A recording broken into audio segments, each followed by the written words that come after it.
Olá, boa noite, bem-vindos e bem-vindas a mais uma edição do nosso Conversa Atrevida. Lembrando que você pode também ouvir no Spotify em breve, em outras plataformas de streaming e também através do YouTube. Vamos iniciar o nosso bate-papo falando sobre livros. Muitas pessoas formaram-se intelectualmente através dos livros usados. E a gente vai conversar com um dos sebos daqui de Recife, que é bastante antigo, e ele trabalha nessa democratização do saber. A gente aguarda ele chegar para começar o nosso bate-papo.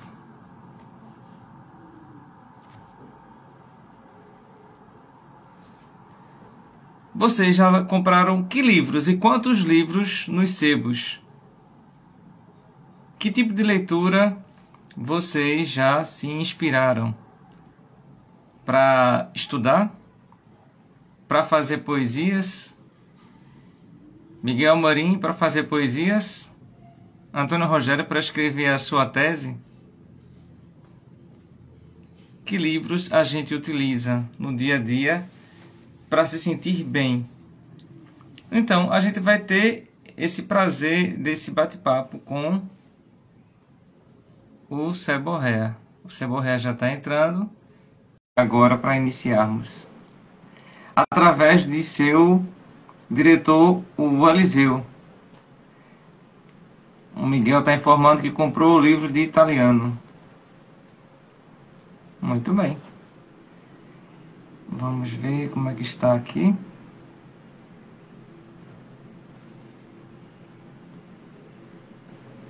Agora. Boa noite, caríssimo. Boa noite, Adonês. Estamos aqui fazendo esses pequenos ajustes. Certo.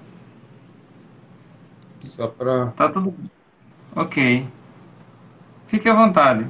Tá, beleza. Tá tudo certinho contigo? Tudo bem, velho. Uns imprevistos aqui para quem tem animal doméstico, o gato fugiu, a gente... Aquela agonia atrás de cuidar, de encontrar, mas tudo resolvido a tempo de nosso bate-papo, dessa conversa atrevida, né? Eita, e ela veio aqui, ó. Veio também participar aqui da Guarda Graça, a Fujona, a Chica, danada. Mas vai ficar com a mãe agora.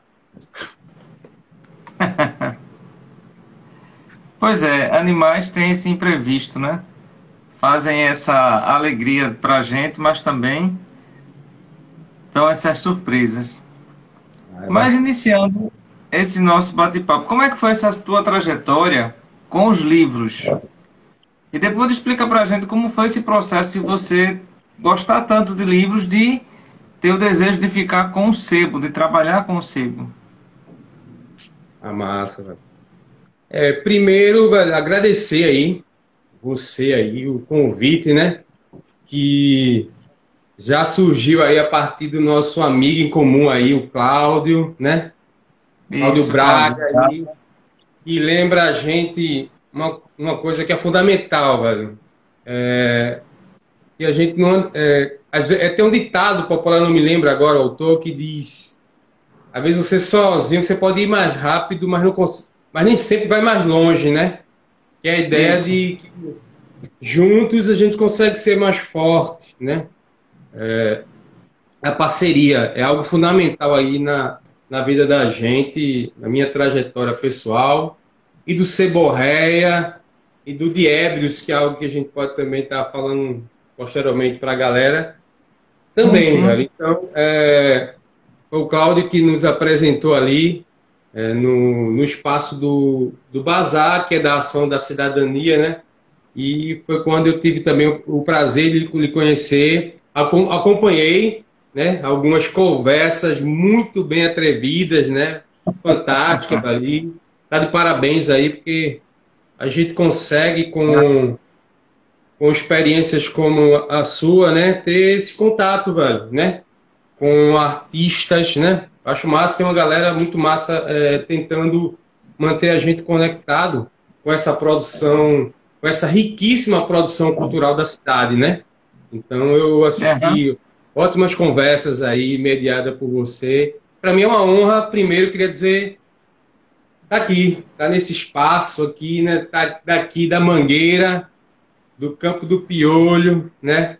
Onde a gente está muito bem instalado e protegido, conversando com você aí, com as pessoas que a gente gosta, pessoas que gostam da gente de alguma forma. É, Muitíssimo obrigado. Só que eu agradeço. massa, uma pergunta, como é que tá aí o áudio? Tá me ouvindo? Porque eu tô te ouvindo perfeitamente, velho. O áudio tá bom. Tá A bom, né? imagem também. É. A imagem também, né? É, Às vezes dá uma pequena oscilada, mas é comum. Mas está massa. tudo tranquilo. Então vamos lá, velho. É a história do começo, né? De tudo isso, a paixão pelos livros, né? Que leva a gente a posteriormente, bem posteriormente, né? Isso é massa. Não necessariamente tem que ser uma regra a seguir, ou seja, você tem bons livreiros na cidade, né? Com acervos e que não necessariamente tiveram experiência de paixão pelo livro, sabe? Ou seja, você tem os caras que são realmente os bons sebos, que você tem o cara é um comerciário, é um comerciário, né, velho? É alguém, é um empresário, um empreendedor dos livros e massa, a gente conhece, conheço boas pessoas assim, mas particularmente a minha história, como a de muitos, velho, e com a pandemia, muitos também, como o Ceboé, estão aí lançando seus acervos, partilhando parte dos acervos. Tem a ver com a paixão pelo livro, velho. E a minha trajetória não começa como uma de muitos, assim, pela literatura, né? Às vezes esse encanto pelos livros vem ali com a nossa experiência na escola, nossos professores de língua portuguesa, né, e de literatura que vão nos apresentando os clássicos, né, da literatura portuguesa, brasileira, ou mesmo pelos quadrinhos, né, as histórias de quadrinhos que levam muita gente a frequentar os sebos. A minha vem pela uma formação que eu tive, e foi fundamental na minha vida, velho, cristã, né? Ou seja, eu fui criado numa igreja evangélica, protestante, e lá eu tive a minha formação, né? Ou seja, as igrejas têm as religiões em si, né? As religiões, elas têm muito essa experiência da leitura, né? Da experiência do aprendizado por meio do livro sagrado e das teologias, né? Que vão surgindo a partir disso. Então, ali foi o meu despertar, alunos, pela busca do conhecimento. Então, foi por meio desses grandes teólogos, né? No tempo da Idade Média, o Agostinho, São Tomás de Aquino, né? O Paul Tillich. Então, que a gente vai chegando aos poucos, partindo das conversas de bastidores da igreja, né? Eu gosto de dar nomes, na minha época, então, na igreja Batista do Barro, né? Onde eu morava na época, foi o berço da minha formação, velho. Intelectual mesmo. Então, de lá, esses autores, né, que eram teólogos, e a teologia, você que entende essa parte de filosofia, está muito próximo, né? Enquanto campo Sim. do saber, do despertar de uma espécie de acuidade intelectual, crítica. Esses autores me levam aos sebos do Recife, né? Em busca dos filósofos, Platão, Sócrates, e aí vai nascendo esse encantamento pelo livro, sabe? E pelos homens dos livros, ou seja, esses sebistas, velho, esses caras que eu achava incrível que eu podia encontrar esses livros e conhecer as suas histórias particulares, né, velho? Hoje eu sou também um livreiro e muito inspirado nessas histórias que eu pude vivenciar ao longo da minha vida aí, depois da adolescência, com os livreiros da cidade do Recife, velho. Então, o início tem a ver com essa questão da paixão pela teologia, né? A filosofia, e aí eu chego aos sebos, e aí a essa diversidade toda, né, de conhecimento, da produção intelectual aí brasileira. Os sebos, eles são um dos locais mais democráticos que a gente tem, porque são livros que já passaram nas mãos de outras pessoas e eles chegam a ficarem barateados para que tenha uma circulação ainda maior.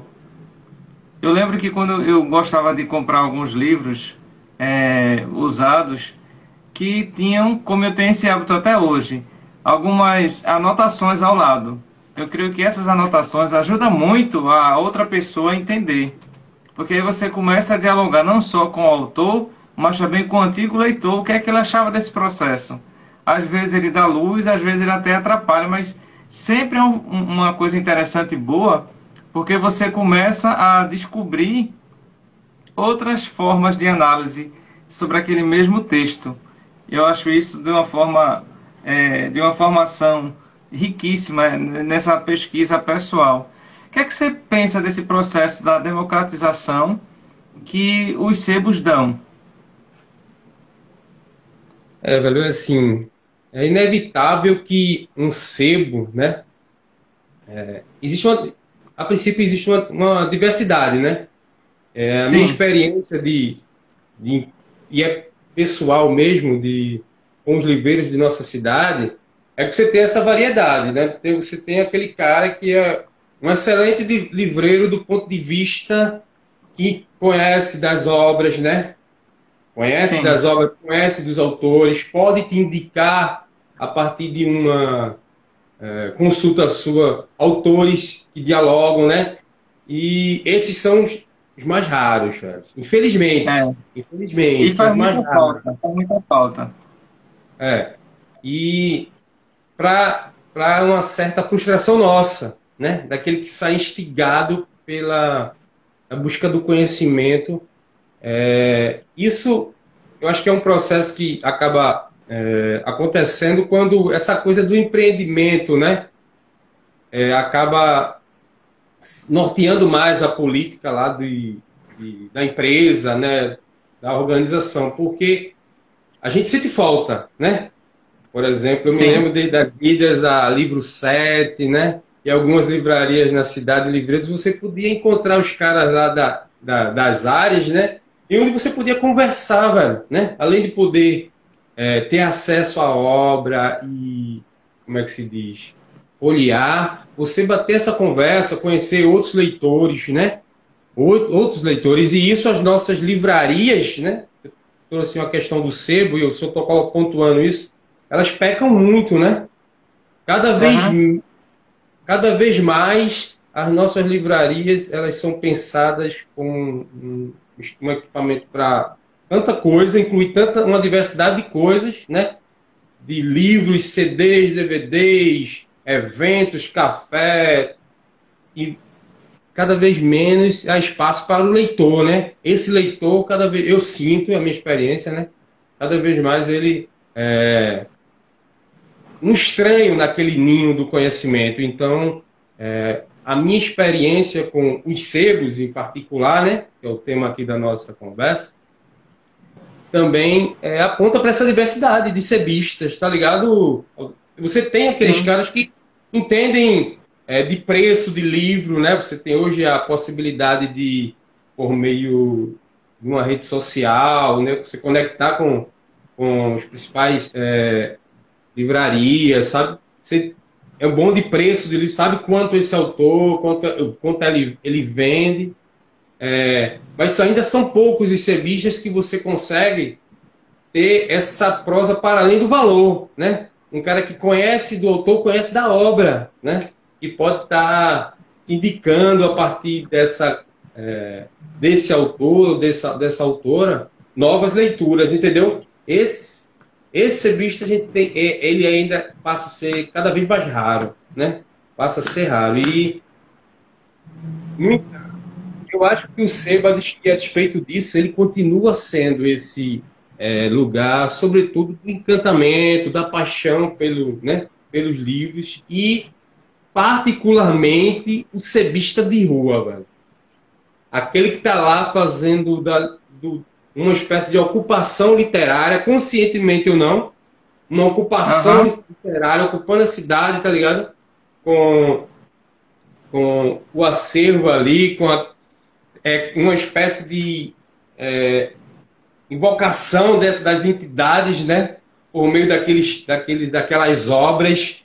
E eu acho massa que uma coisa é organizada, né? Ou desorganizadamente organizada, ou seja, é um caos organizado onde se coloca Graciliano Ramos ao lado de Cida Pedrosa, né? Da revista Sex, da Playboy, ou seja, isso na hora de você garimpar, isso dá trabalho, velho. Mas é um lindo mosaico. Então, sim, o sebo de rua hoje, para mim, aí constitui esse espaço realmente democrático. Isso é uma particularidade do Seborréia, velho. O acervo do Seborréia, ele é uma espécie de sintoma do que a gente encontra na cidade, tá ligado? Ou seja, salvo raras exceções, eu tenho um acervo que eu consigo de parceiros. Mais uma vez, uma palavra que é fundamental. Como nosso amigo, grande escritor, livreiro e editor Fred Caju, né? Onde numa parceria com a Castanha Mecânica, uma editora muito massa aqui da cidade, que lança pessoas incríveis, além das obras do Fred, né? Essa galerinha do Slam, Belpuan, Bione, mas grande parte do acervo mesmo, ele é fisgado nesses sebos da cidade, tá ligado? Na rua, no trânsito, quando eu estou, ou seja, então se a gente consegue encontrar essa variedade que a gente tem no Seborréia, é porque isso tá ali, velho, né? Passando despercebido, né? É que o sebista de rua, ele também acaba sofrendo daqueles mesmos sintomas e mazelas de todo o trabalho que é realizado na rua, né? Do ambulante ou mesmo da própria pessoa em situação de rua. São invisibilizados, Sim. né, velho? São invisibilizados, são tipo demonizados como a ideia de rua, né? Lugar do medo, do caos, né?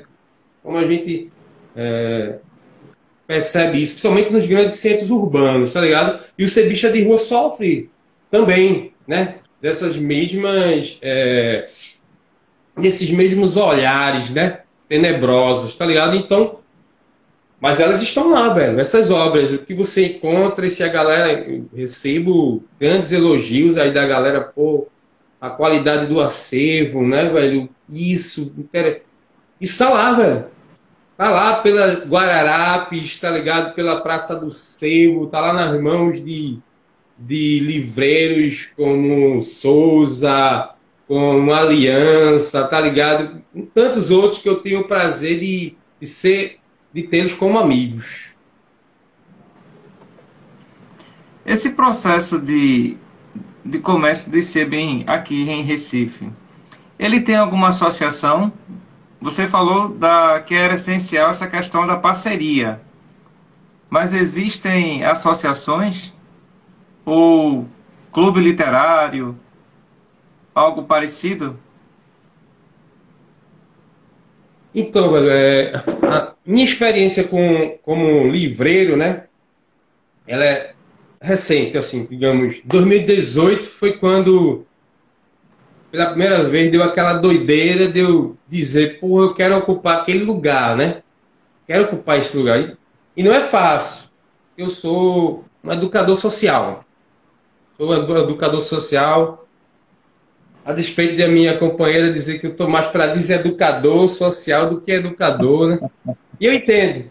E faz muito sentido quando a gente pensa em educação para além daquela coisa de simplesmente transferir conhecimento, né? Construir conhecimento. Às vezes a gente pensa o educador como alguém que está questionando, né, as nossas bases, né, e acabam isso provocando uma verdadeira erupção, né, no, na maneira de a gente ver e perceber o mundo.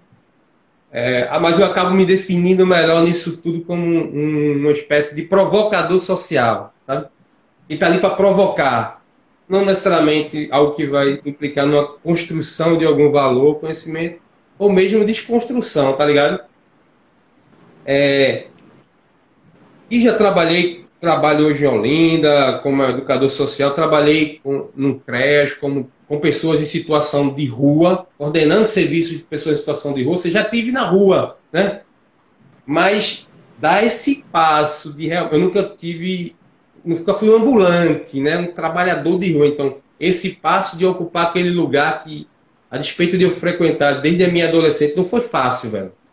Tá ligado? Um dia botar a mochila nas costas, escolher um lugar na cidade, onde é que eu vou parar e colocar esses livros, sabe? Então não foi fácil, mas esse dia aconteceu e, como eu tô dizendo, ele ainda é recente, né? 2018 para cá, quando eu botei uma mochila, peguei a canga da praia da mulher e alguns livros e fui lá para o Pátio de São Pedro, nosso saudoso Pátio de São Pedro, a Terça Negra, né?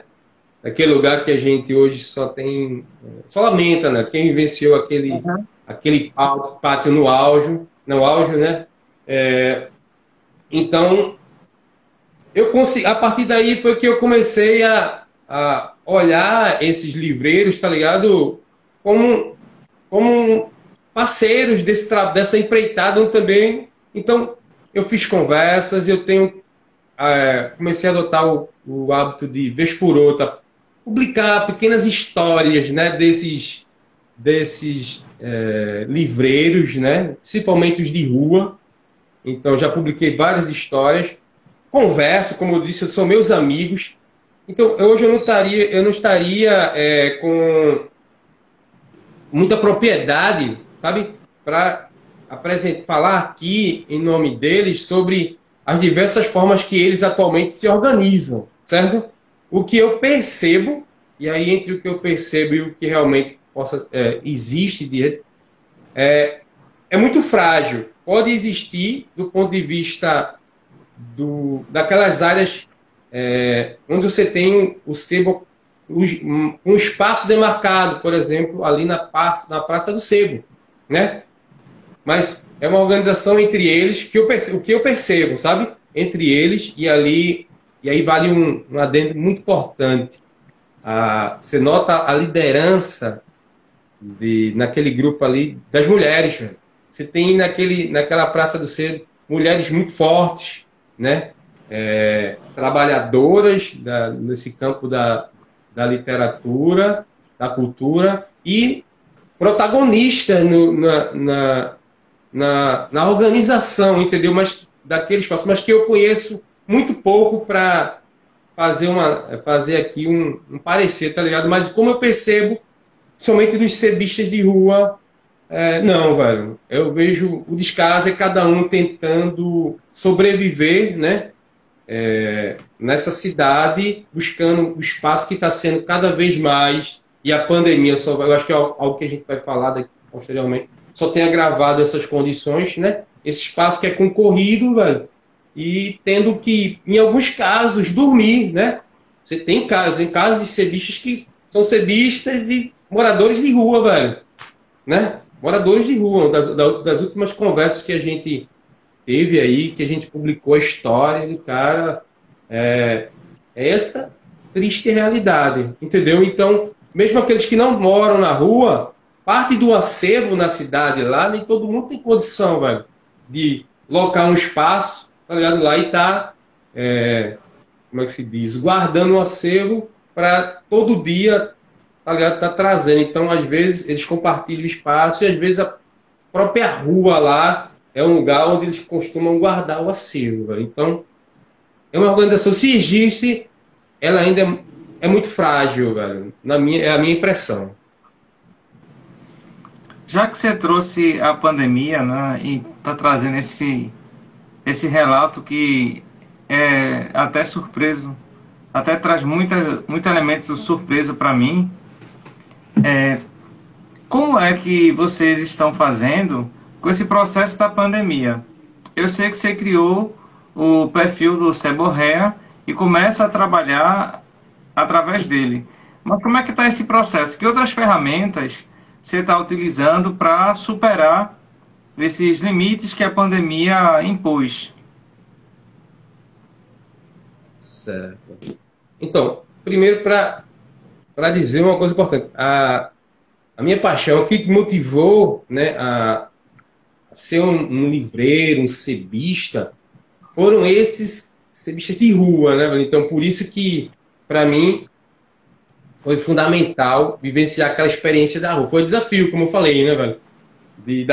Daquele dia, num sábado de 2018, onde eu tomei coragem e estava sóbrio, viu?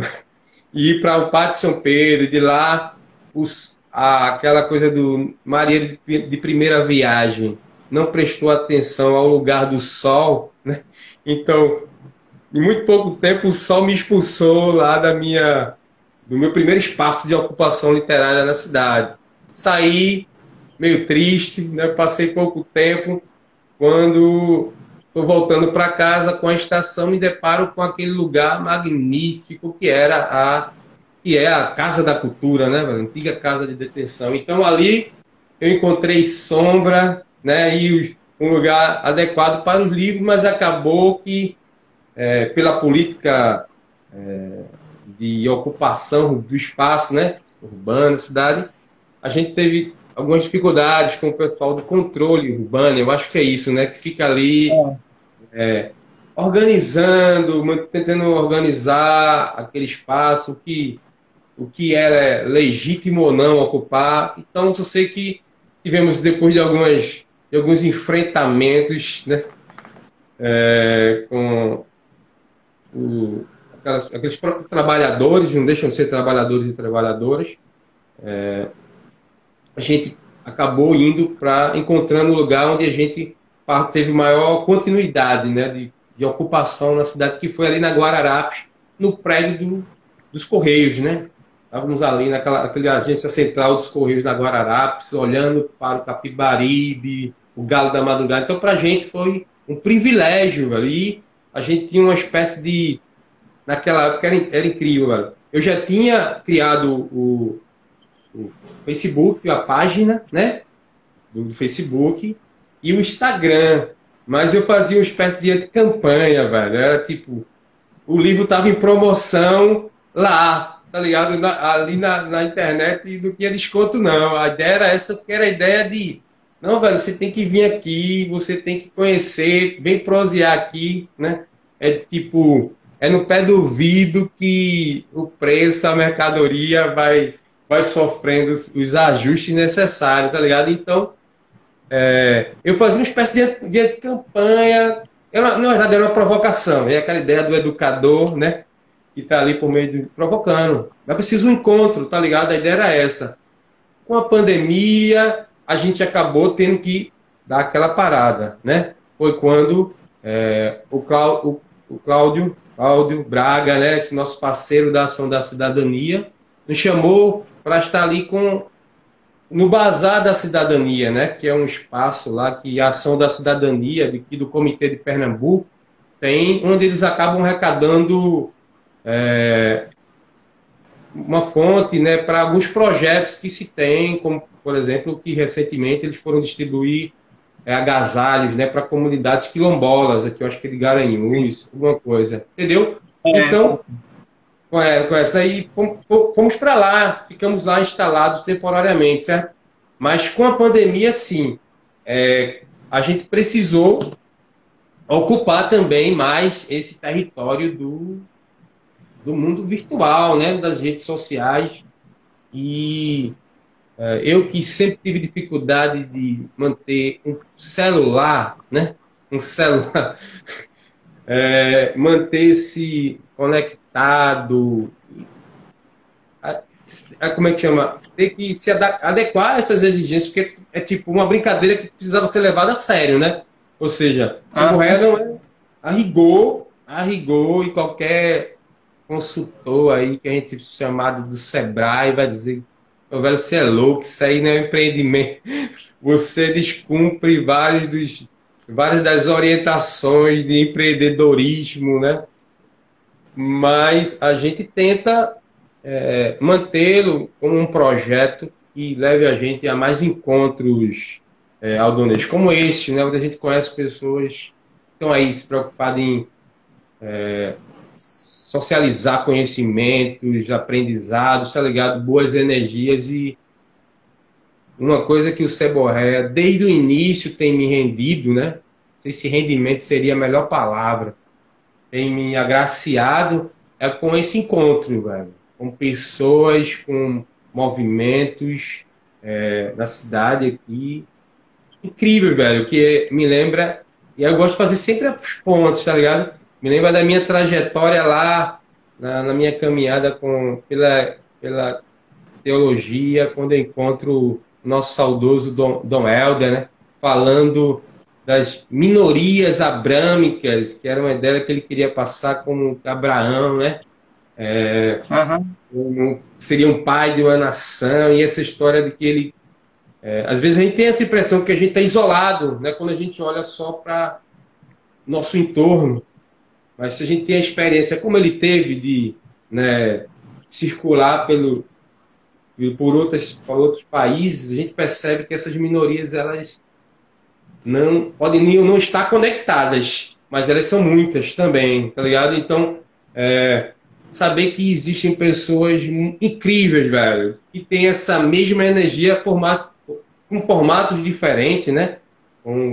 Trampando com camisas, né? Com livrarias, com bibliotecas, né, comunitárias, velho, com os movimentos, trampando com movimentos sociais, professores, uma galera massa de comunicação, velho. E outra coisa que a pandemia apresentou pra gente, né, pessoas como você, eu falava o Getro Rocha, velho, também o cara aí do Pelos Olhos e Ouvido, galerinha do Leia Já, Paula, né, velho, que no dia... acho que foi o Dia Internacional aí do Livro, fez uma entrevista com a gente, também publicou, né? Lene, pô, amiga minha lá do bar, pessoa jornalista, e tantas pessoas que eu não quero cometer o erro aqui de falar muita gente e acabar esquecendo pessoas que a gente gosta. Então, mas pessoas que, por meio nesse contexto de pandemia, foram ocupar esse espaço, né, velho? Esse espaço da comunicação, que é fundamental para a gente estar se informando, né? E munindo aí a nossa energia, velho. Então, tive que sim que me adaptar. O Seborréia hoje tem eu não sou muito familiarizado, e às vezes eu tento realmente não me familiarizar com os termos que a gente essas redes nos impõem em inglês, tá ligado? Feed e tal, eu consigo muito ser muito fiel a essas coisas, mas a gente tenta, como é que se diz, entender e manter o mínimo lá, esse nosso projeto, velho, essa nossa intervenção literária e cultural na cidade, organizado, né? Com publicações e com respostas e entregas, né? Também aí, mantendo, ou seja, não é uma bagunça, velho, né? Não é uma zona, não, porque a gente está dizendo aqui que não é empreendedorismo, é um projeto que a gente acredita, e por isso mesmo que não é uma zona, é porque é o que a gente faz, que a gente gosta, que a gente acredita, a gente dispõe a nossa energia e todo o carinho, desde a seleção de um livro, né? Desde a seleção do livro, e aí fazendo uma ponta com o que você falou aí no começo, quando um livro do sebo não é só um livro velho, né, velho? Não é só um livro velho, usado, rasgado, e que é mais barato por isso. É um livro que tem histórias, velho. E quem, como eu já vivenciou isso, é muito incrível quando você está num determinado dia no meio daquele caos. Lembra que eu já falei que selecionar um livro, às vezes no sebo de rua, exige da gente um olhar muito atento. Então, é muita coisa junto, é o caos da cidade, é o barulho. E os livros estão lá também, muito, aquela variedade, e tudo junto e misturado, e você está ali naquele olhar. E às vezes demanda uma energia, mas saber, velho, Aldonês, que depois de uma escolha daquela, quando você diz, quero isso, velho, porque a grana é sempre pouca, né? A grana é sempre pouca para comprar isso. E quando você... Porque, um parênteses, o Seborréa, ele tem dois eixos fundamentais, né? Cultura, cinema, teatro, música, dança, literatura, com foco na cultura pernambucana e nordestina, né? E das ciências humanas, né? Mas qual é a cilada disso? São áreas que eu gosto, pô. São áreas que eu também gosto. Então, você está, às vezes, com essa espécie de cruzeta. Você tem que, com pouco dinheiro, escolher um livro. Entre um livro que você vai estar chamando... Assim, pô, eu quero esse livro, velho. E um livro que você quer apresentar no sebo, né, velho? Então, quando eu encontro aquele livro que eu já tenho, fudido, né? Rasgado, amassado, tudo. Eita, que maravilha. Esse vem para mim, aquele que eu já tenho, eu vou estar disponibilizando no sebo, entendeu? Mas para dizer o quê? Que esse livro ele tem a história, pô. Então, às vezes, eu escolho um livro lá, eu chego em casa, faço toda a limpeza e higienização das páginas, organizo, faço uma pesquisa para ver como é que é essa obra e depois vou lá tirar uma foto, que é um negócio chato, velho. Tirar foto de celular, que você tira e depois você tem que editar porque ela sai ao contrário, velho. E você tem que depois disponibilizar de tempo para publicar, né? E depois você saber, velho, ver uma pessoa lá num simples comentário: porra, velho, eu tava muito afim desse livro, velho. E só para dizer que eu não tô falando uma história assim, divagando, recentemente eu publiquei um livro aí, alguma coisa da CEPA, eu não me lembro aqui, a rigor a sigla, e eu me lembro que poucos segundos depois, velho, a Patrícia, amiga nossa, velho, aí, primeira qualidade dela e o Felipe aí, velho, pô, Eliseu, eu tô fazendo esse curso, eu tava fazendo, tá ligado? E esse livro vai ser fundamental. Então, se você faz essa conexão, vê quantas histórias dentro da história esse livro já traz, né? Desde o processo de garimpo, tá ligado? E claro que o livro em si também, ele é enriquecido por esses outros olhares, às vezes olhares que mais desviam, né? Do ser da alma, mas às vezes tem lá um recado. Pô, eu me lembro outra história massa. Acho que foi uma psicóloga, velho. Ela adquiriu um livro meu, alguns livros, e dentre um deles, ela teve todo o cuidado, isso que às vezes a gente faz, né, quem compra livro, de ler a mensagem lá que estava lá, a dedicatória, velho. E era uma coisa especial. Eu acredito que era uma espécie tipo a mãe ou um filho, né? Falando, compartilhando uma espécie de dor, de alguma coisa, de experiência, velho. E ela publicou isso, eu achei incrível. Ela tem como psicóloga, e os psicólogos, velho, estão muito, né, também nessas redes sociais, né? Nesse tempo de pandemia, fazendo lives de terapias e massa, e ela comentando com outros amigos e amigas lá da sua rede a possibilidade de fazer um grupo, tá ligado? Para analisar isso aí, o que essa, né? O sentimento ali envolvido. Então, essas são as coisas, velho, que um livro simplesmente que você compra numa livraria, ele não carrega, não revela, né? Por mais que ele também revele as múltiplas histórias dos trabalhadores e trabalhadoras que estão lá, né? Estão lá, são responsáveis pelo transporte, pela confecção, né, dessas coisas. Isso é uma coisa muito bonita, essas conexões, não é? A gente às vezes não sabe a riqueza que tem em mãos. Não é apenas a riqueza que o autor traz, mas sim as histórias que estão passando por ali. Mas diga lá, como é que surgiu esse nome Seborréa? Eita. O Seborréa, nome para as coisas, velho, para mim às vezes vem bem instantaneamente, né? Não é aquela coisa que eu gosto muito de elaborar no sentido de buscar muitas conexões. Às vezes isso começa, aí vai dando merda, e daqui a pouco, de repente, surge algo que, sabe? uma experiência de, opa, iluminação, uma visão, velho. E a ideia de seborréia, tá ligado? De coisa que dá na cabeça, né? Entendeu? E a coisa poética na sonoridade e uma espécie de sonoridade também que provoca um certo desconforto, né, velho? Seborréia, né? E é isso Aham. mesmo, tá aí também para amargar, né? Para provocar a gente. Então, foi desde o início, quando essa palavra, essa expressão surgiu, eu disse, é isso mesmo, velho. É coisa de doido, coisa que dá na cabeça, é coisa que mexe com a cabeça da gente para fazer a nossa ativar a mente, né? E as ideias. Então, foi daí a ideia do nome, tá ligado? E depois a gente foi confeccionando uma imagem, resposta visual a isso, né?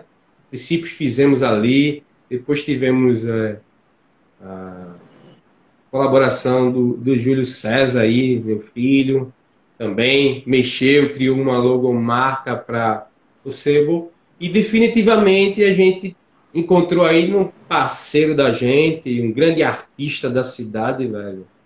E um cara também de uma mente, de uma energia muito positiva, que é o Ganja Pessoa, né? Tatuador, artista plástico aí, grande desenhista. Um cara que vale a pena estar aqui também aí, né, ocupar esse espaço aí para a gente conhecer um pouco da história dele, viu, Aldonis? Vale a pena, procure aí. Anotado. O, o Ganja é um cara visionário, velho. É um cara muito foda. Então, foi ele que a gente, quando pensou no, pô, tem que ter uma resposta visual que traduza essa, essa ideia louca que a gente está aqui. A gente confiou a ele e ele, de maneira perfeita ali, eu acho que traduziu o que seria esse Ceboé Recife, velho. Em imagens, né? Em O imagem. Miguel, recuperando aqui uma das falas de Miguel, ele está dizendo que o livro de livraria é cheio de muros. Já os de sebo, dos sebos são cheios de pontes. São Eita, essas olha. pontes que a gente consegue fazer, né? Já conectando aí. Mas diz lá, como é, chega aquele cliente na tua loja que está afim de comprar um livro, mas ele não sabe que livro levar. Como é que você indicaria um livro para essa pessoa? Quais são assim, os critérios que você daria para ela na escolha do livro? Eita, massa. Isso não é uma missão fácil, velho. Principalmente um cara como eu, que apesar de ter sido formado na experiência cristã, uma das coisas que eu menos gosto é catequizar o outro, sabe? Ele tá ali lhe indicando, lhe... Eu gosto de falar, eu falo muito, né? E fala agora, não é uma fala que tenta se impor. Então, nessa experiência eu procuro, velho, muito tentar ouvir. E isso, logo no começo, foi muito, muito difícil, pô. Eu me lembro dos casos que às vezes eu colocava os livros na rua e as pessoas têm essa, inconscientemente ou não, conscientemente ou não, essa impressão, os livros estão na rua, é sebo, é livro barato, é livro... Quanto é o livro? Quanto é o livro aí? Quanto é o velho? O livro tem várias histórias, vários preços aí. Qual é a história? Qual é a tua? Qual é a área que tu gosta? Ou seja, entendeu? A princípio é isso. Quando alguém não vem com um título ou um autor, ou uma área específica, você tem. E aí, velho, qual é a área? Qual é a tua história, velho? Qual é a área? Que a gente tem o sebo, essa ideia. O sebo basicamente tem a área de cultura, eu tô garipando aí. Tem muita coisa de literatura, cinema, pá, e das ciências humanas, tá ligado? E eu me lembro, às vezes, alguma resistência. Não, mas quanto é que é? Como é que é o valor, velho? Ó, velho, tem livro aí de 200 conto. Tá ligado? Eu disse logo um valor de um livro lá pro cara correr. Né? Mas aí, mas se você quer livro de R$ 5, velho, livro muito massa, é só atravessar a rua ali. Tem um brother lá que é amigo meu que eu conheço. E lá os livros deles são 5 ou R$ 10. Mas aqui, se você quiser conversar, você tem livro. Aí foi embora, acabou que ele voltou depois de um tempo. E a gente conseguiu conversar e era um cara que gostava de música, velho, de história, tá ligado? E comprou, adquiriu uns livros, depois virou um desses meus clientes de rua. Então, eu acho fundamental, velho, Aldonis, essa conversa para que não seja aquela coisa de pô, uma conversa, um papo de quem quer vender, tá ligado? Ah, mas tu isso tem isso, tá ligado? Então, isso não rola, velho, porque eu me vejo muito como um, um leitor, né, velho? E eu acho massa quando, pô, velho, eu tô pedindo isso, mas isso não tem nada a ver com isso que tu tá. Você vê que é simplesmente o cara tentar ocupar aquele espaço de quem quer vender alguma coisa, né? Não, não tem isso, mas leva aqui, leva isso só para levar. Não rola. Com a gente não rola, velho. Com a gente não rola isso aí mesmo, que eu tenho muito desconforto em ocupar esse lugar do vendedor. E aqui não é uma crítica ao vendedor, né, Sim. velho, que vende, que precisa, não tem nada a ver com isso. Eu não queria ocupar esse lugar. Também no campo dos livros. Então, a conversa e na rua era massa, né, velho? Na rua isso acontecia mesmo. Tempo para isso, para tocar uma ideia, bater um papo e de repente, porra, velho, tu conhece fulano, porque eu percebia, tu conhece fulano, porra, não, nunca ouvi não, velho. E você, pô, velho, pegava o livro ali, trocava uma ideia rápido com ele, deixava ele com o livro para ver, pô, escuta ele, indicava filmes, tá ligado? Séries. Saca esse cara que tu vai, e depois de um tempo o cara voltar, velho. Por exemplo, eu me lembro dessas histórias loucas. Uma vez passou uma doida lá, velho, e sim, doida é uma palavra que eu uso com muito respeito e carinho. E ela falou uma coisa, eu apresentei na época o Osho, que é um autor aí, um mestre indiano aí, com todas as contradições, e eu gosto de pessoas assim, tá ligado? Com todas as Aham. amadas e odiadas ao mesmo tempo. Isso é massa. Sendo que ela tava sem grana, velho. Eu não conhecia a dor. Não, velho, não, você leva esse livro, depois você leia e depois você traz. Ela passou um mês depois, do nada eu tô lá na rua e ela. Velho, eu olhei, ela já tava totalmente diferente, né? Totalmente diferente, raspado o cabelo, alguma coisa assim.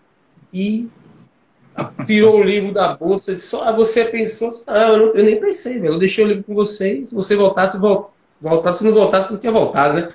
Entendeu? Mas e aí ela tocou no livro, gostou muito das ideias de Osho, eu acabei vendendo um livro de Osho para ela, entendeu? Então, nas, nas redes sociais isso é mais difícil. Eu Aham. particularmente, ninguém nunca me perguntou o que é que tu me indica de leitura até hoje. Mas como eu digo, eu ainda sou muito novinho nessas coisas de sebo, né? E sebo virtual mais ainda, velho. A galera sempre me pergunta alguma coisa, tá ligado? E na maioria das vezes, como o nosso acervo também não é um acervo tão grandioso como essas pessoas que a gente aí anda garimpando e conhece, é um acervo limitado, eu não tenho, tá ligado? Eu tento ver, ó, infelizmente não tenho, vou ver se consigo futuramente garimpar. Então, mas na rua tinha, sabe? Essa coisa de, e aí me indica, aí eu precisar, então primeiro ouvir e entender qual é a...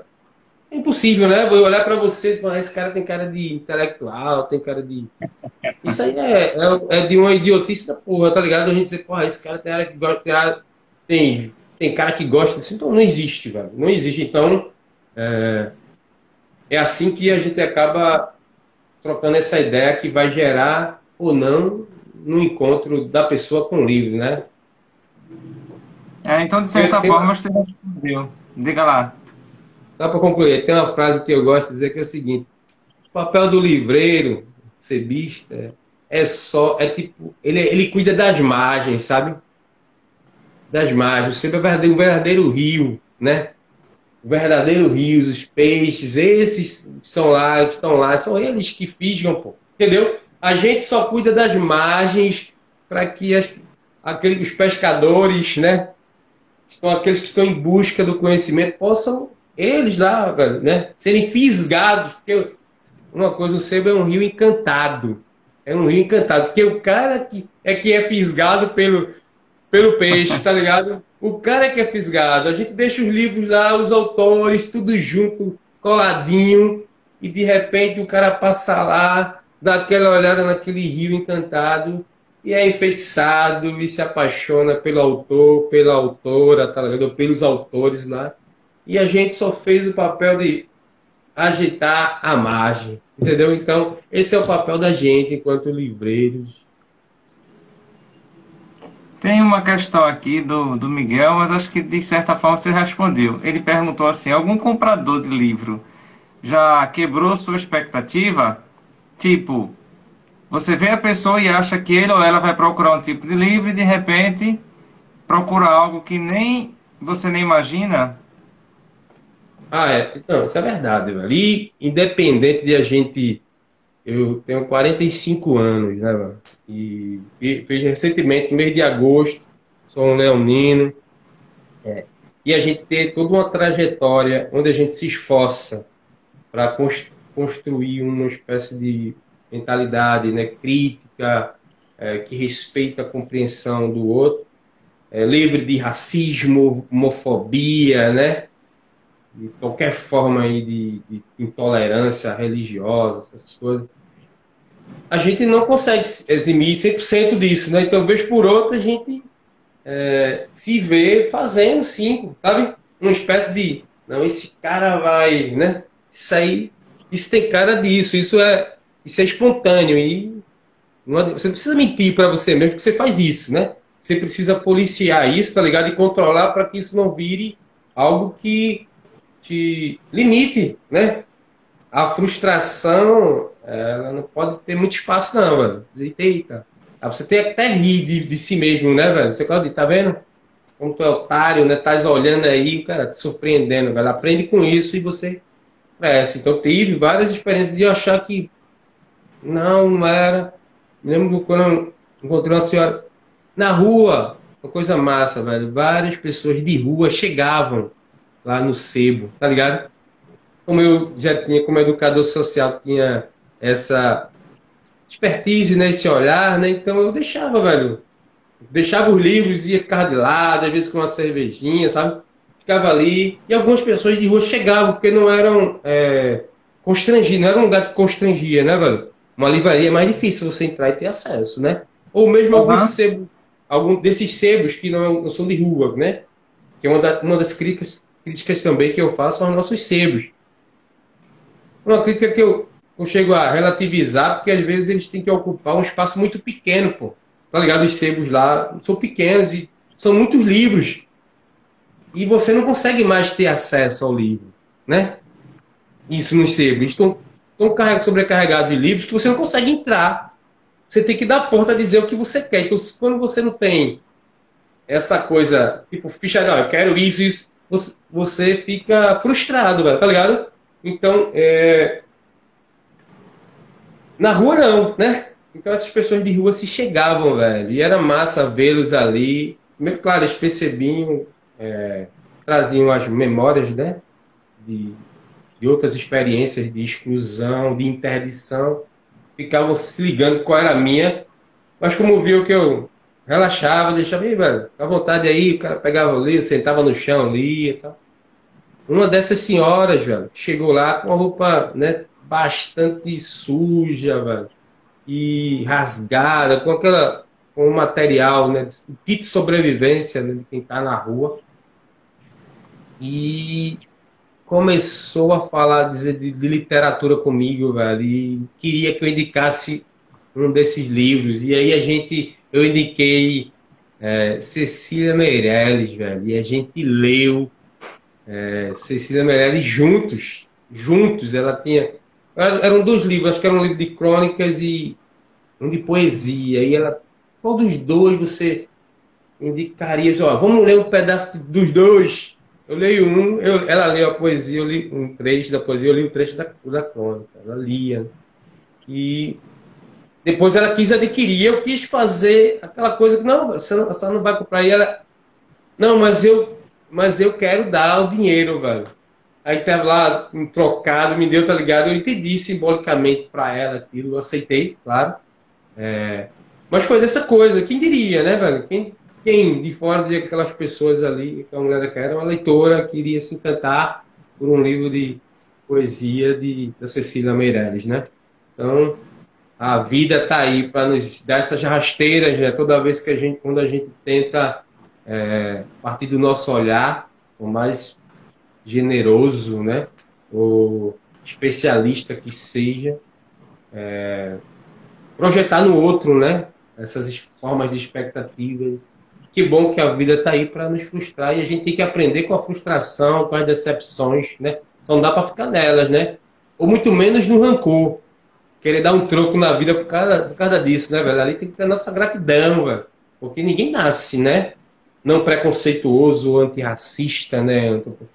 A gente vai se formando, a própria sociedade, nessa experiência concreta, conectado com isso que a gente, sendo honesto, né? A gente consegue ir crescendo e evoluindo, velho. Essa experiência de rua é uma experiência bastante enriquecedora. A rua ela é um espaço altamente democrático. Na rua ela consegue acolher histórias de pessoas que em determinados momentos e lugares elas não teriam jamais espaço. Infelizmente a gente ainda vê muito disso. Na rua tem tanta gente de uma riqueza espiritual, de uma riqueza de experiências acadêmicas que você fica admirado quando você para ouvir. E cada história que a gente vai descobrindo com essas pessoas que vivem na rua, não necessariamente morando na rua, mas tendo essa experiência de passar o dia na rua, a gente percebe o quanto nós, enquanto sociedade, somos excludentes. A gente tem muito essa questão da aparência. A gente bota uma aparência. Olha a participação especial aí do Fugião. Tá Da aqui. Fugiona, né?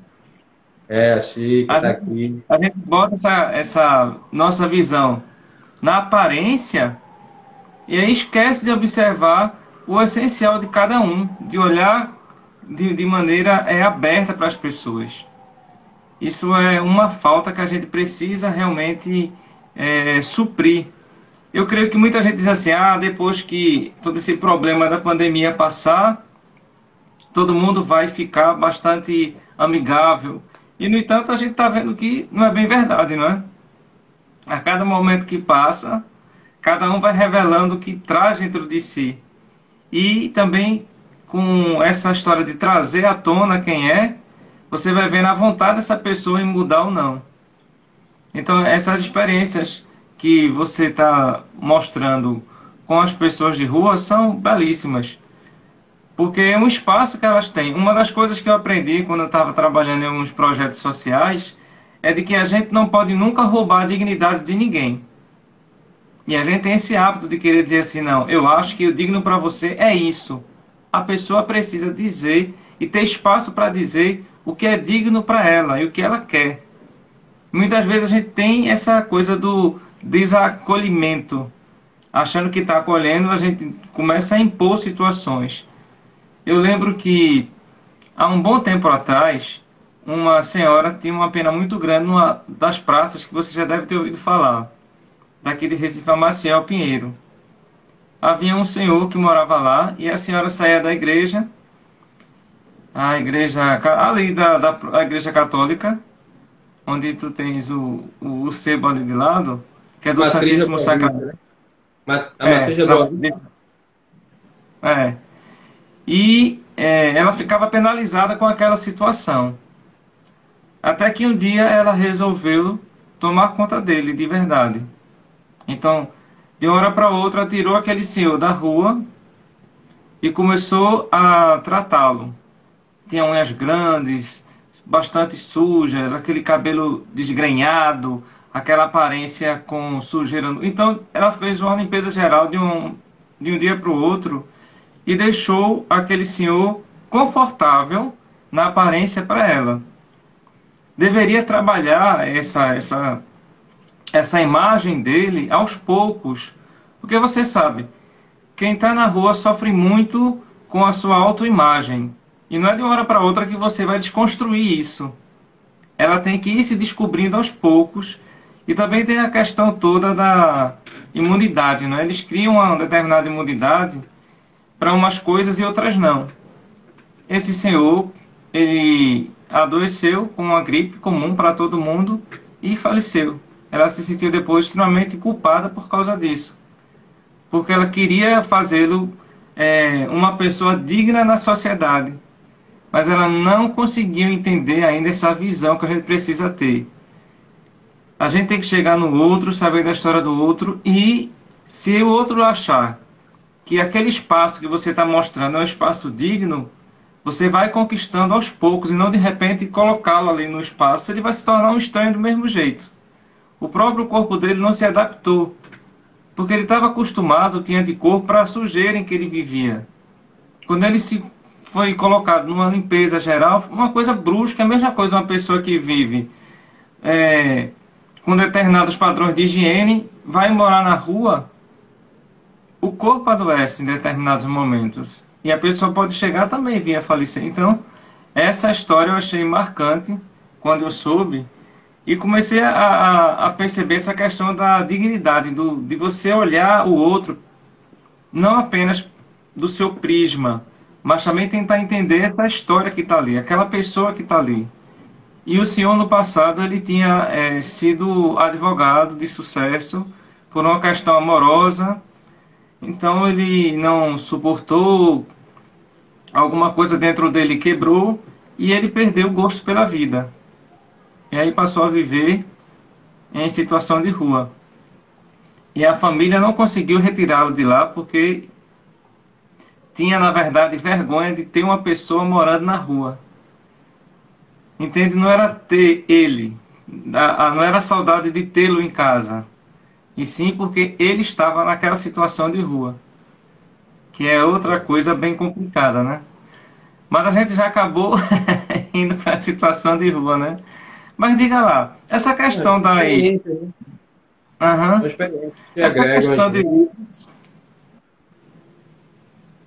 Correão, Pode falar, não, pode falar, pergunta. Eu respondo depois. não conclua, pode concluir. Então, só para dizer o seguinte, né? Você tocou num assunto importante e é massa, mano. A conversa aqui é atrevida e espontânea.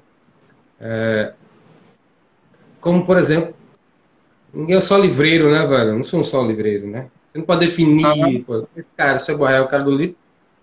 Pouco tempo que a gente proseou, você vai ver outras experiências, velho. Por exemplo, antes de chegar aqui, a gente tava numa articulação e eu cheguei quase corri também.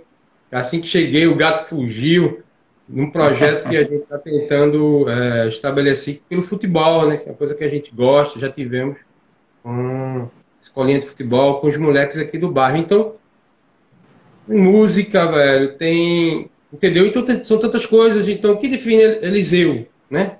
Eliseu, o que define? Então, não é diferente para as pessoas em situação de rua, tá ligado? Quem são aquelas pessoas, né? São só pessoas que usam o que eles vestem, os trapos, né? Roupas sujas, o mau cheiro, é isso que define essas pessoas? Isso é uma impressão simplista, reducionista, tá ligado? E repleta de preconceitos e de coisas que são embutidas pela própria sociedade. A sociedade leva a gente a pensar isso, entendeu? Estou responsabilizando apenas o cidadão, né? O cidadão em si, ele reflete essa própria sociedade e tenta legitimar o que é cidadania, o que é bom e o que não é, né? Não, morar aqui é ruim. Será? Conhecendo as múltiplas histórias de famílias, onde histórias de crianças e adolescentes, e a gente tem, e aí nessa Praça Maciel Pinheiro, você tem um número de crianças e adolescentes em situação de rua, velho, que a pandemia tem só potencializado. Só não vê quem está insensível a isso, velho.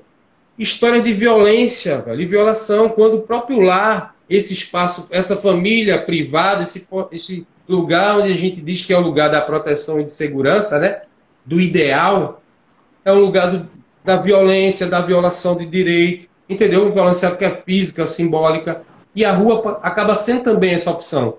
Então, quando a gente conhece as histórias reais, velho, quando a gente parte para esse encontro real, quando a gente abre as janelas, tá ligado? Para deixar o ruído, assim, quando a gente sai do ambiente que a gente está tentando forjar, tá ligado? Para estar ali, a gente abre e os ruídos entram, entendeu? Mas as energias boas a gente consegue ver com mais clareza. Então é preciso se aproximar dessas pessoas. E são múltiplas as histórias, né? São múltiplas pessoas que vivem na rua, sim, com as suas dores, né? E carregam, sim, essas marcas da negação, da não cidadania, entendeu? No sentido que são negados acesso a vários equipamentos, né? Não é fácil. Uma população de rua. Eu me lembro que recentemente, numa ida aos 3 dias ao trabalho, um cara em situação de rua que na conversa ele se definiu como trecheiro comigo, num ônibus, ele falando, pô, mas morador de rua, velho, tá aí, muita gente morrendo, e você não vê morador de rua morrendo com a pandemia. Aquela falsa ilusão de que, como eles parecem que eles são blindados, né? Velho. Olha, eu sei que se um cara da política, ou um grande empresário, ou cantor, ou artista morre, a gente vai saber em poucos segundos, porque vai se noticiar. Mas a população de rua, que não é nem identificada no IBGE, né? Você tem poucos dados, essas pessoas morrem sem morrer, ninguém vai saber, velho. É isso que acontece, né? Como elas vivem, elas morrem também, né? Sendo invisibilizadas. É isso que acontece. Então, você tem, sim, histórias incríveis, João. Pessoas incríveis, onde a rua foi um espaço também de reconstrução. Estar na rua não é só ocupar aquele lugar, é reconstruir, né? Reconstruir sua identidade, seu estar no mundo. E isso é massa. É claro, e como a gente, essas pessoas também têm suas loucuras, né? Cometem seus erros, suas contradições, e ainda bem que são seres humanos, velho. Ninguém perde sua humanidade e sua dignidade por estar em situação de rua. Por mais que a própria sociedade tente negá-las, elas são seres humanos, são pessoas, são meninos e meninas com nomes, com histórias que estão ressignificando, construindo sua história na rua. E sofrem, sim, em função disso, de múltiplas violações de direitos, tá ligado? De violências físicas e simbólicas. Mas tem muitas histórias massa, velho. É só abrir a janela. É só se abrir, tá ligado? É só tá disposto a olhar no outro, encarar, tá ligado? Uma realidade diferente da sua, né? Perceber um mundo diferente, porque o mundo é plural. É muito pobre, velho, Adonis, a gente achar que as pessoas têm que ser igual a Eliseu, pô. Entendeu? As pessoas precisam se vestir assim, ter o cabelo lisar. Eu tô no meu projeto de deixar um rasta, tá difícil. Tá muito difícil. Toda vez eu fico agoniado, meto a foice. Entendeu? Mas não, velho, as pessoas... O mundo é muito diverso, as pessoas têm todo o direito de serem felizes da forma que percebem naquele momento que tá sendo feliz. E isso é a riqueza do mundo. Quero encontrar pessoas muito diferentes de mim, velho. Que é o que vale a pena, né? Como é que eu posso crescer sem estar com o diferente? É uma percepção que a gente vai desenvolvendo aos poucos. Isso é a coisa básica da socialização. Você só consegue ter consciência de si quando você esbarra no outro. Você vai esbarrando nos limites, você vai esbarrando nas potencialidades, nos fracassos, e o crescimento vai acontecendo. Mas eu estava perguntando contigo a você antes, era sobre essa questão da política pública e o livro. A gente vê que hoje existe uma política de não democratização do livro. Então, há até defensores do governo que dizem que os livros não são para todos. Eu não sei onde ele ouviu isso. E eu já ouvi gente também muito feliz dizendo o seguinte: dessa forma assim o livro na rua vai ficar mais barato, porque muita gente vai começar a se desfazer dos seus livros e vai colocar esses livros em circulação. Como é que você vê esse processo desse momento atual, dessa política pública, dessa relação com livros, esse pensamento social que até parece que é unânime, mas não é? Mas como é que você vê essas relações? Velho, o conhecimento, e esse espaço aí da educação, né, da escola, é um espaço sempre de disputa, né? E as escolas, a escola pública, o acesso à universidade, tudo isso é sempre Uhum. passa essa disputa, velho. Porque sabe que é lá, né? Onde a gente vamos estar formando cidadãos. Então, eu, mas então não é à toa que eu vim aqui para o nosso encontro. Deixa eu dar só uma levantada rápida com a camisa do Paulo mestre, Freire. né? Patrono da educação, Paulo Freire, velho. Acredito sim nessa experiência da educação como uma experiência revolucionária na vida do indivíduo, né? Uma educação que transcende a escolarização, entendeu? É uma educação que vai lá encontrar esse indivíduo a partir de realidades concretas, né? De situações concretas, onde essa experiência do olhar, do refletir, sabe, do modificar, ela demanda desse indivíduo uma resposta, tá ligado? Então, é esse tipo de educação que eu acredito. E a gente tem. Há muito, né, velho? Há muito você tem uma visão medíocre e que pessoas não leem, brasileiro não lê, né? As pessoas. E, assim, apesar de dados estarem mostrando, né, poderem revelar esse olhar, mas o que esse olhar parece esconder, né? Parece esconder. É exatamente essa coisa de a leitura como a experiência da transformação do indivíduo, né? Ela, inevitavelmente, ela implica numa transformação social, né? Uma transformação, um ato político. Então, é claro que esse tipo de experiência de conhecimento, ele vai sofrer sempre esses olhares atentos, né? E repressores, né? De quem está de alguma forma num lugar de privilegiado ante um cenário de justiça, né? A nível do sistema político, ou mesmo numa empresa, né? Ou mesmo na sua própria casa, qualquer experiência, né? De relações onde as pessoas estejam vivenciando uma experiência de opressão, né? De violência, violação de o elemento da aprendizagem, da educação, vai ser um elemento, nesse sentido, indesejável, né? Para o opressor, né? Para quem está de certa forma, se privilegiando de uma estrutura, de uma relação de trabalho ou familiar, né? De opressão e de violência, entendeu? Então, o que nesse governo a gente nesse sentido, assim, não houve nenhum estranhamento para quem compreende, né, como esse governo, esse desgoverno, uma palavra muito pertinente, né,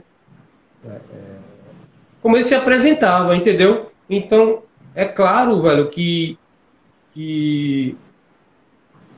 você tem toda uma crítica, né, hoje, né, tenta se desconstruir a ideia, a imagem do Paulo Freire, da educação, da universidade pública, né, do ensino público, das políticas de cotas, né? E esse cenário vai exigir sim da gente, velho, de quem foi beneficiado ao longo dessas experiências, né?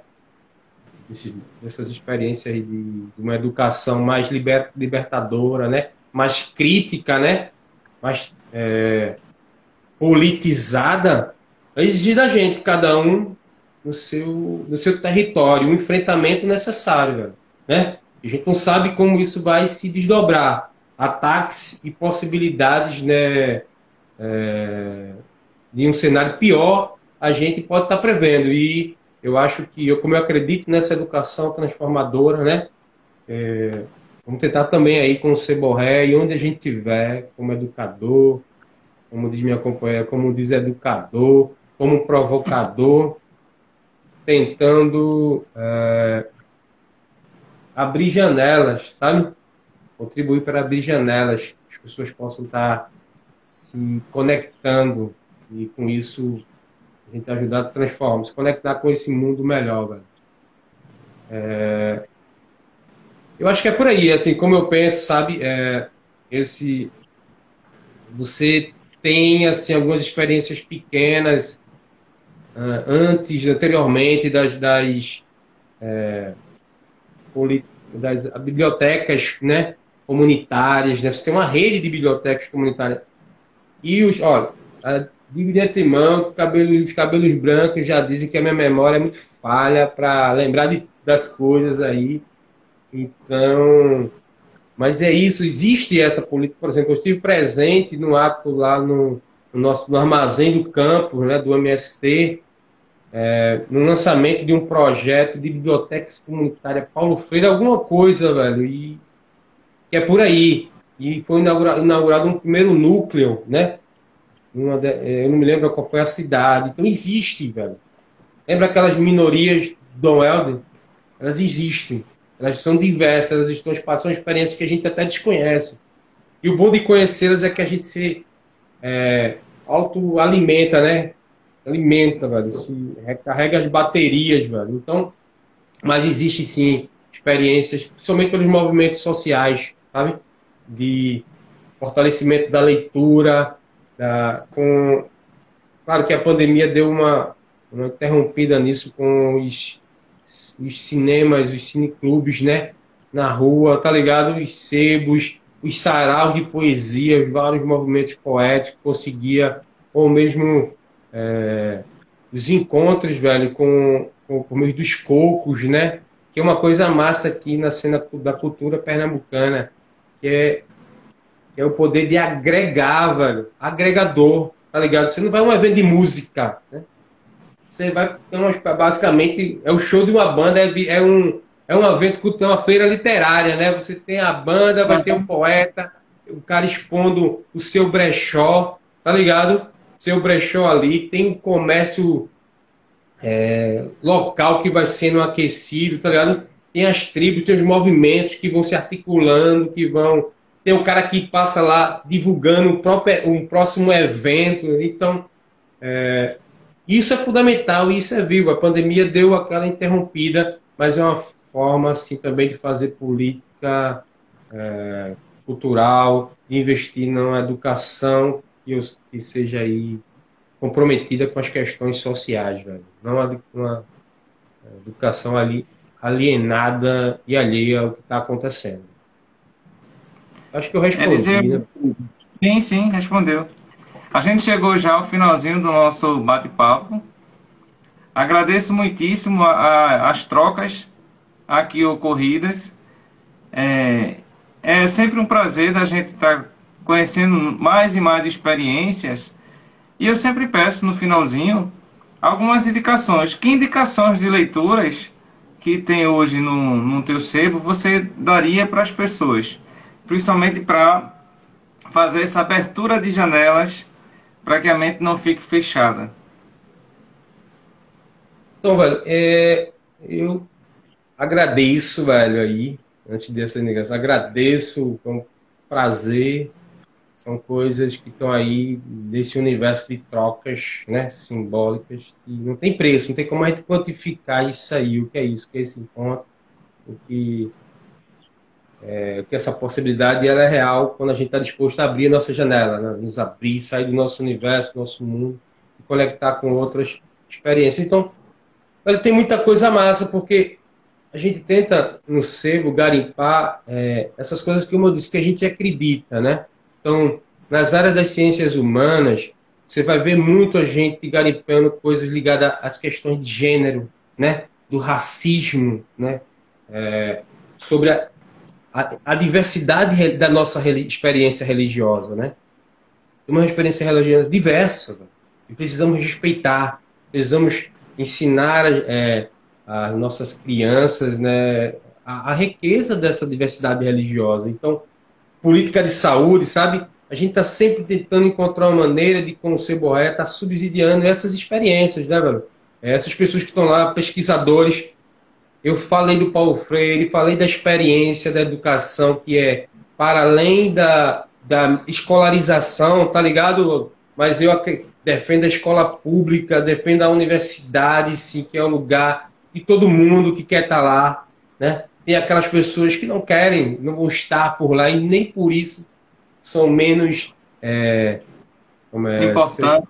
importante e tem menos a nos ensinar. E às vezes, muito pelo contrário, como aquela senhora que a gente falou lá do nosso encontro, aparentemente situação de rua, e a gente se conversou e leu e se deliciou de Cecília Meirelles, tá ligado? Então, tem muita coisa massa, velho. E tem a nossa produção atual, velho. Então você no Ceborra encontra também os nossos poetas e poetisas da atualidade republicana, como o pessoal da Castanha Mecânica. Recentemente eu estive lá na sopa, na feijoada solidária agora, sempre tem, tá voltando aos sábados lá do armazém, né? Rola um sambinha, um choro. E teve um lançamento da Tamires, velho. Indica esse livro aí que ela tá fazendo para uma experiência dela lá religiosa, que ela tá precisando, né, levantar alguma coisa, uma poetisa do caralho, velho. Isso é uma poesia magnífica lá, uma mulher negra da periferia e massa, vale a pena. Indico esse livro, Pipocas, alguma coisa tá lá, a publicação, e é um livro que eu adquiri pra gente, e eu só repassei o endereço e os contatos para quem quiser adquirir, velho. E ainda veio, sim, pô, foi o livro, ainda veio com ganhei essa guia aqui, ó. Massa, velho. Dela tá aqui, tá me abençoando, velho. E essas trocas simbólicas que tenta fazer da gente, a gente tenta reconstruir essa nossa vida. Eu queria finalizar, meu brother, dizendo que amanhã a gente tá lá tomando essa segunda dose aí, como trabalhador do SUAS, viva o SUS, viva o SUAS, né, velho, que é o sistema da assistência social, onde a gente milita há muitos anos com a política de assistência, que desde o governo Temer tem aí sofrido seus ataques, tá ligado? E a gente, em respeito a essas brasileiros e brasileiras que morreram, velho, né? A esses trabalhadores de linha de frente da assistência, da saúde, da segurança, a você aí que acredita na importância de a gente se proteger, ser solidário e de ir ao enfrentamento, velho, desse desgoverno, de qualquer governo que se imponha contra a nossa grande riqueza, que é a brasilidade, velho, o respeito à nossa diversidade étnico-racial, à nossa história, a esse Brasil que é um país todos e todes. Tá bom, meu velho? Prazer e fora Igualmente. Bolsonaro. Amanhã a gente tá se protegendo, velho. Pois é isso, meu querido. Muito obrigado mais uma vez. Tenha uma excelente noite. E fica por aí para a gente encerrar contigo. Nós acabamos de conversar com o Eliseu. Eliseu ele administra um sebo virtual, que é o Seborréa. E vocês podem depois entrar em contato com o Seborréa para conhecer o acervo e adquirir algumas obras. Desde já agradeço pela participação de todos, agradeço a Eliseu, muitíssimo obrigado sempre. Tenha uma excelente noite e a gente se encontra no próximo Conversa Atrevida. Até breve. Boa noite, caríssimo. Valeu. Um abraço a todo mundo que participou aí. Tchau, tchau. Até a próxima.